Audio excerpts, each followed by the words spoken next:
people of the Christian faith and others are celebrating Easter today. And I wanted to take a look at this whole idea of the celebration of Easter and the observance of Easter from a metaphysical standpoint, from the standpoint of our particular perspective and the lens through which we gaze upon all of these things and see all of these things. And it's important that when we begin to talk about Jesus of Nazareth, Jesus the Christ, we're taking the understanding that the Christ means, it's a title, it's more than just a title. It is an expression, an acknowledgement of the very fact of being a divine expression of God. Ultimately, the Christ, or Christ, means anointed one.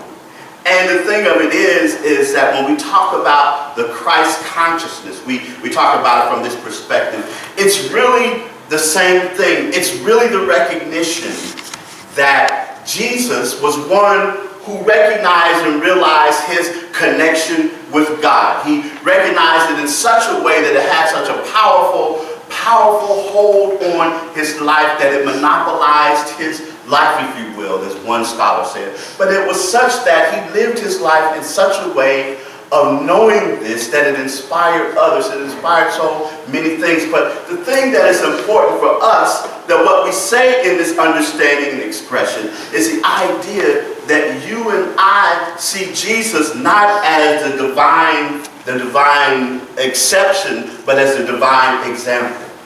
That in the same way that he recognized himself as an expression of God, we too are expressions of God. And the whole idea of being anointed is something that applies to all of us. Now, I know you hear people a lot of times in common expression talking about a person being anointed and having anointing on their life, but ultimately what it means, and if we go back to a description of it or an understanding of it from the scriptures, it's about the fact of being in that awareness, in that space, that we allow that part of us that is God expressing to come forth. So this morning, if you didn't know it, you're anointed. Teach. This morning, if you didn't recognize and realize it, you have the Christ consciousness in you right now.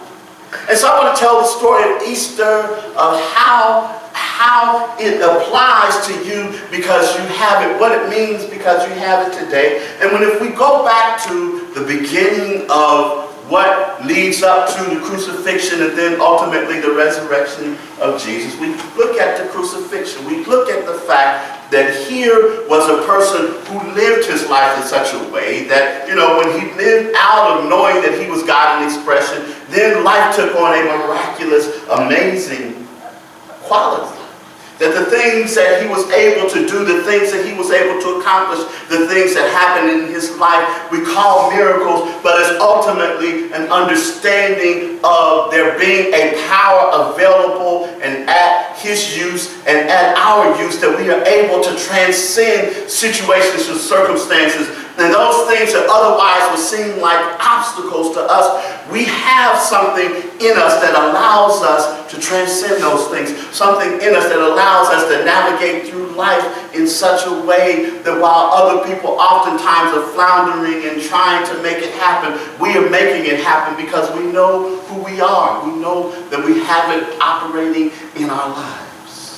So that's what happened for him. He was able to do that. He was able to make it happen because he recognized his connection with God. Ricky Byers-Beckwith sings this song that I ultimately love. And the words go, the line in there goes, I used to think that I needed somebody, but all that I needed was my connection with God. Jesus knew that.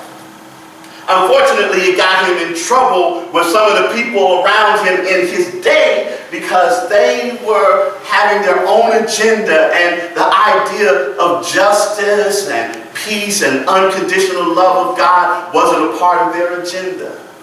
And it's unfortunate that even today there are a lot of people that want to run around in the name of Jesus who have anything but the idea of love and unconditional love and peace and all of that. They want to, classify certain people over here or certain people over there as not being worthy of God's love, all of that. But Jesus' message was one of unconditional love. It was of abundant life. He said, I came that you might have life and have it more abundantly. So he got him in trouble. He got railroaded, if you will, and Pontius Pilate, giving in to the pressures of the day, went on ahead and consented to have him crucified. And there, beginning looking at it from a metaphysical way, if we look at him there on the cross between two thieves, I'm not going to tell that joke about the lawyer who said, about the person who was dying, and he called in his lawyer, and he called in his accountant. And they said, well, why did you bring us here? He said, well, I want to be like Jesus, to die in between two thieves. But anyway, there he was, hanging on the cross. And if you remember, the conversation that happened with one of them was that if you are who you say you are, save yourself. You save others, now save yourself. And the thing of it is that people talk about that from a metaphysical understanding is that's the representation of the past. That's a representation of, that element that will pull us down. And there you have in the midst of it the Christ consciousness that is maintaining itself. And on the other side said, well, if you are who you say you are, take me with you when you come into your kingdom. Take me with you. That representing the future. So there in the midst of that was the Christ consciousness in the middle, in the present. We talk about staying in the present moment. That in situations of trial, in situations even of everyday life, the place to be is in the present. The past will pull at us. The past will try to make us doubt ourselves, doubt our abilities, and the future will attempt to make us anxious and attempt to make us uncertain. But here, when we remain in the presence in the way that he did, that's where our point of power is. And then, as he was crucified, in the midst of that, I'm always reminded of the idea that Jesus expressed when he said, no one takes my life, I lay it down.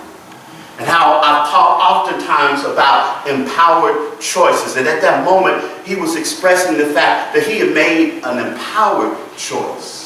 An empowered choice is not one where we are pushed around or railroaded into anything, but it's when we, out of the understanding of who we are, it's when we, out of a recognition of our presence and of our power, where we make choices, where we have ideas, where we do things. Sometimes it may be that we allow someone else to go before us. It may be where we are in a space, in a place where we know that we're right, but rather than choosing to continue to argue to try to be right, we understand that peace and harmony is more there. But whatever it is, it's an empowered choice. And he made an empowered choice. No one took his life. He laid it down. And then they took him, after he made his transition, and they put his body in a tomb, and they sealed it with a stone. And there again, we find the idea that for that moment, that essence, that presence, that Christ consciousness being obscured, it being shut away. And oftentimes we find ourselves going through this life, not allowing, as he also said, our lights to shine.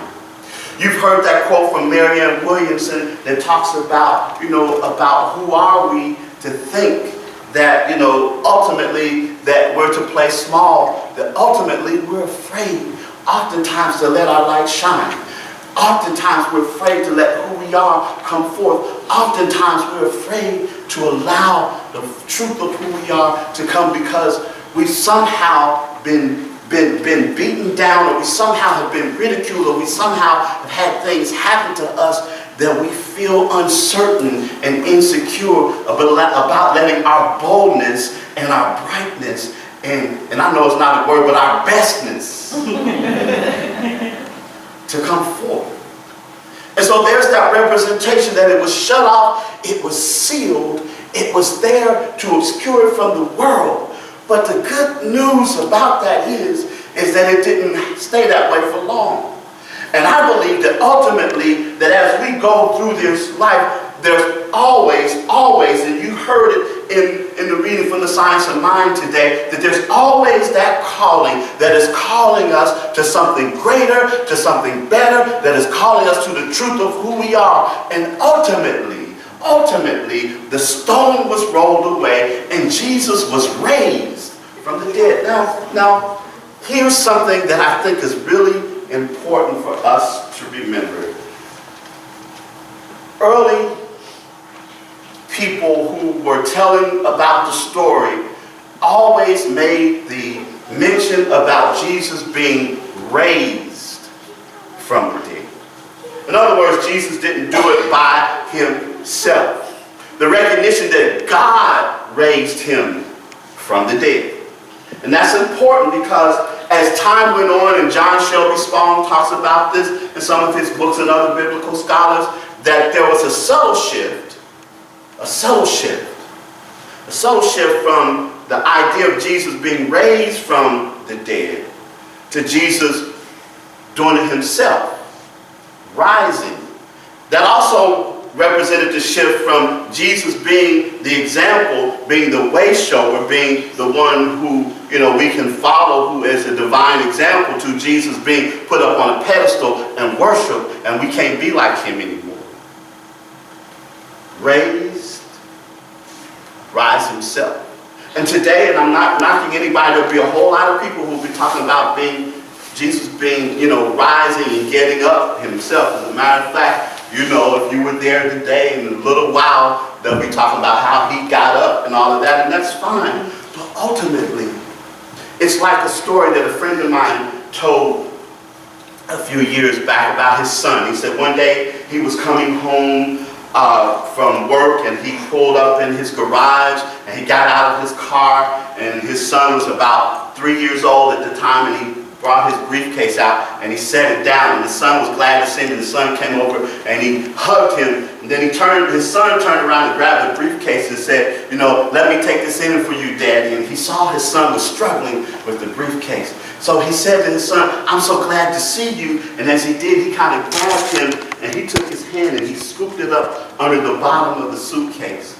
And then he walked with his son and the suitcase all together, the son still holding onto the suitcase, into the house and set him down. And the son set the suitcase down just as his mother walked into the kitchen and started pointing at the suitcase saying, look what I did, at the briefcase, look what I did, look what I did. And he said, while he looked there, he said, you little son of a gun. You did it, but you did it with help. And what I want us to always recognize and realize, that when we talk about our being divine expressions of God, that we never leave God out of the equation. Some people mistakenly and erroneously believe that we are talking about that we can do it all ourselves, but ultimately we recognize and we realize that there is a power greater than we are, that is always at work, that is always present, that is always available, that is always doing, that is always operating, that is always loving, that is always giving, that is always what it is and doing its thing in our lives.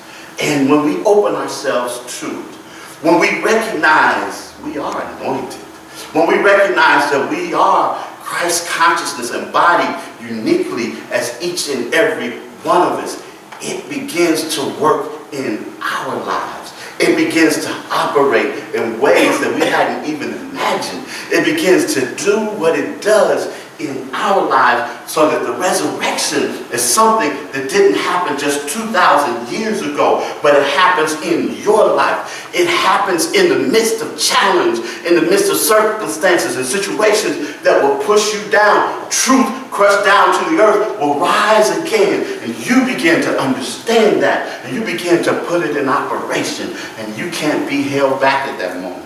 At that moment, there's nothing that can stop you. At that moment, you begin to recognize and realize that just as people are celebrating celebrating in joyous ways about Resurrection Day. Resurrection Day is about you as well. And so when other people are saying Happy Easter, when other people are saying Happy Resurrection Day, you can say, yes, it is. Because it's my day. And it's your day. It's our day. It recognizes the best of who we are. It recognizes that infinite possibilities, infinite potential, and infinite promise is available to us now. And my challenge is, what are you going to do about it? And so it is.